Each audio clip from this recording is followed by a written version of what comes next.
शब्दों में कहना हो तो कैसे कहेंगे उसको? हम यह कहेंगे कि बेटी बचाओ और बेटी पढ़ाओ। इस सरकार नहीं ना हम लोग का जी। ये बेटी लुटाओ और बेटी नचवाओ सरकार। नमस्कार, मैं राज और आप देख रहे हैं हेलो नालंदा। मेरी मौजूदगी इस टाइम इनकम टैक्स गोलंबर पे है। और क्या कुछ लेकर आप लोग यहाँ पे आए हैं आज?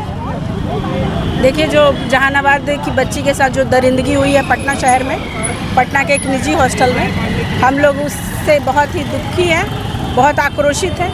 आक्रोशित इसलिए है क्योंकि जो पीड़िता के साथ अन्याय हुआ वो उसकी फिर मृत्यु भी हो गई, तो वो तो दुखी करने वाली घटना है। लेकिन उससे ज़्यादा दुखी करने वाली घटना ये है कि प्रशासन द्वारा लिपापोती की जा रही है। इतने क्यों ऐसा लग रहा है आपको कि प्रशासन द्वारा लिपापोती के? एसआईटी का गठन हुआ है ना पहले दिन से। हाँ। पहले दिन से किस हैसियत से, किस अधिकार से थाना प्रभारी और एसपी कहते हैं कि पीड़िता ने सुसाइड किया। किस अधिकार से? आप जज हैं, आपकी ड्यूटी क्या थी? आप एक नाबालिग बच्ची के साथ कैसे उससे पेश आना चाहिए, कैसे उसको हैंडल करना चाहिए, जब आपको इसकी नॉलेज नहीं है तो आप जज कैसे बन गए? दूसरा, फिर ऐसे अधिकारियों से भरे हुए एसआईटी पर कौन भरोसा करेगा?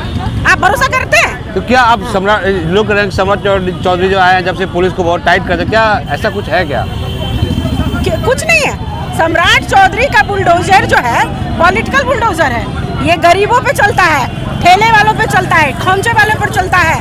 भीषण ठंड में जो ठेला लगाते हैं, जो बेचारे फुटपाथ पे सोते हैं, फुटपाथ पे उन्होंने थोड़ा सा इंक्रोच करके बना रखा है अपनी रोजी रोटी के लिए, उनका घर उन्होंने तोड़ दिया। भीषण ठंड में बच्चे रोते रहे, उनको कोई फर्क नहीं पड़ा क्योंकि वो बुलडोजर मॉडल, यूपी मॉडल लाना चाहते हैं, अपना नेम चाहते हैं। और ये बलात्कारियों पे बुलडोजर भी चलेगा सर आपका?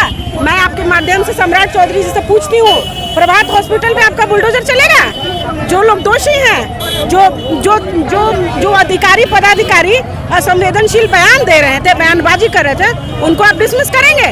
नहीं कर। एसपी साहब को कैसे पता था कि बलात्कार नहीं हुआ? वही तो लोग पूछ रहे हैं, वही तो मैं पूछ रही हूँ कि आप अगर आपका काम जो है वो जांच करना है ना एसपी साहब, आपका काम जजमेंट करना, जजमेंट करना नहीं है, ये जज साहब करेंगे। आप महसूस करते हैं क्या यहाँ महिलाएं सुरक्षित हैं? बिल्कुल नहीं है। भाजपा की जहाँ सरकार है वहाँ महिलाएं सुरक्षित नहीं है, महिलाएं वहाँ सुरक्षित है। आप देखिए ना, आप जाकर के बृजभूषण शरण सिंह का मामला देखिए, पहलवान बेटियां बिलखती रही, रोटी नहीं रही, दबदबा कम नहीं हुआ बृजभूषण साहब का? क्या नाम? आप हाथरस की घटना देख लीजिए। पीड़िता के बजाय वहाँ की सरकार बलात्कारियों के साथ खड़ी रही। आप यहाँ पे देखिए, अब यहाँ पटना में जहानाबाद में आप देखिए, जहानाबाद की बच्ची के साथ कुकृत्य हो रहा है और प्रशासन क्लीन चिट दे रहा है। लोग सड़क पर आए, मिलके प्रदर्शन किए, पोस्टमार्टम रिपोर्ट आई, तब एसपी साहब के मुंह में काली पोट देख सकते हैं। यहाँ क्या नाम आपका? मेरा नाम मेनका। मिस्टर मेनका जी ये कह रहे हैं कि यहाँ पटना में महिलाएं बिल्कुल सुरक्षित नहीं है और जब रोड पे उतरते हैं तब न्याय मिलता है बेटियों को। और यहाँ के एसएसपी साहब आखिर किस हैसियत से ये बता रहे हैं कि उन्होंने ये कहा कि बलात्कार नहीं हुआ है? क्या आप जज है?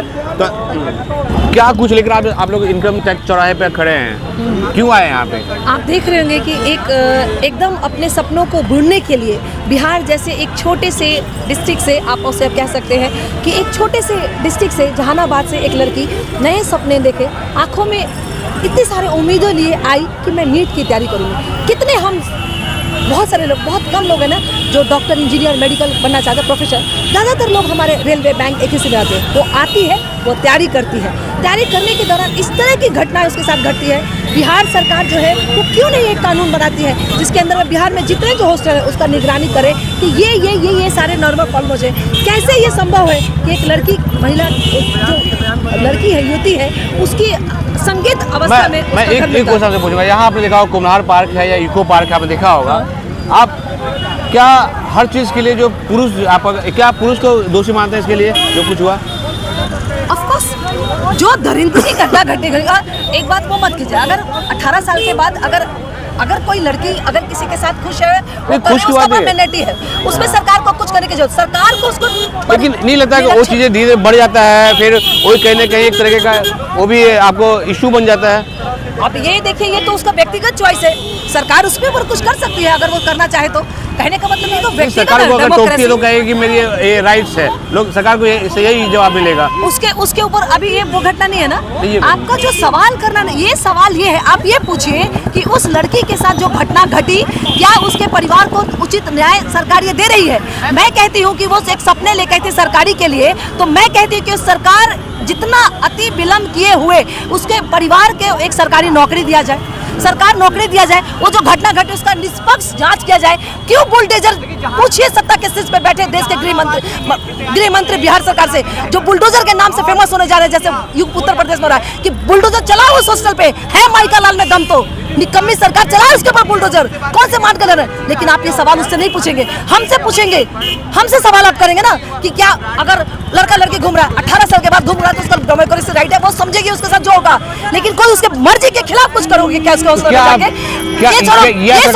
ये सुनो, एक निकम्मी नहीं, देश के शीर्ष पे बैठा एक सरकार है जो बेटी बचाओ बेटी पढ़ाओ का नाम बता करता है। अरे बेटी बचाओ नहीं, बल्कि उसके राज्य में कोई बेटी सुरक्षित ही नहीं है, कोई सपने नहीं देख सकती महिलाएं है। सुरक्षित हैं कि नहीं? कोई नहीं, पूरा बिहार सुरक्षित नहीं है। और देश के हमारे यहाँ पे जो शीर्ष है वो तो घूम ही रहे, समृद्धि यात्रा, विकास यात्रा, ना जाने पूरे बिहार में कौन कौन से यात्रा किए हुए हैं। जनता के वोट से चोरी नहीं है। पिछले 1 साल से कांग्रेस सरकार सत्ता पे थी, हम नहीं मानते कि निष्पक्ष चुनाव हुआ है, हम नहीं मानते हम इस निष्पक्ष चुनाव हुआ है। क्या नाम आपका? मेरा नाम आरती राय है, नहीं मानते हैं हम इसमें। ये इनका मानना है कि जो सरकार अभी आई वो निष्पक्ष चुनाव से नहीं आई है और यहाँ पे महिलाएं बिल्कुल सुरक्षित नहीं है।